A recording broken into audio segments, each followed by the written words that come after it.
The apartheid system didn't collapse quietly. It cracked under pressure. Internal rebellion, global isolation, economic crisis, and political reality slamming together at full speed. The system tightens, and resistance explodes, 1970s to 1980s. By the late 1970s and early 1980s, apartheid was already under siege.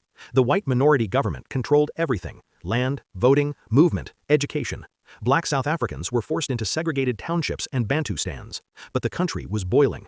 The Soweto uprising in 1976 lit the fuse. Thousands of students protested being forced to learn in Afrikaans.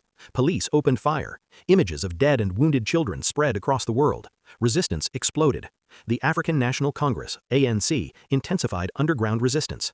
The armed wing, Umkhonto we Sizwe, launched sabotage attacks. Massive strikes shut down factories. Townships erupted in protests the government struggled to contain. Inside the country, apartheid was becoming increasingly ungovernable. The world turns against apartheid. South Africa was also being strangled economically and politically. The global anti-apartheid movement grew massive. Countries imposed sanctions. Major corporations pulled out. International pressure hit from every direction. The United Nations condemned apartheid repeatedly.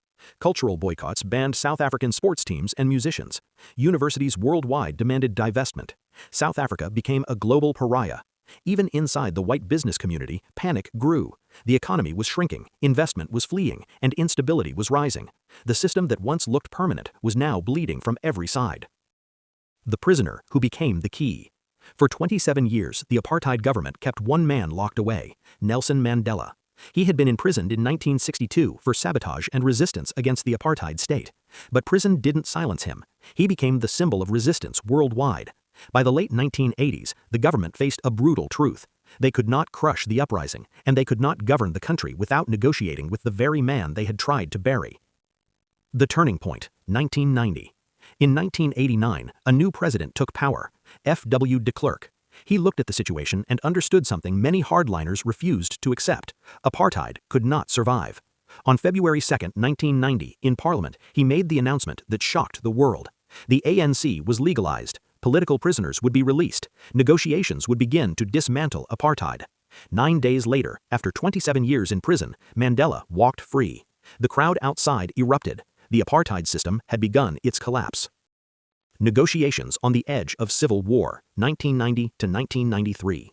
The transition was not peaceful. The country nearly fell into full civil war.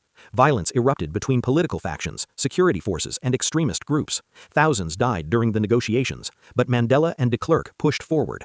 Slowly, painfully, they negotiated a new system: a democratic constitution. One person, one vote.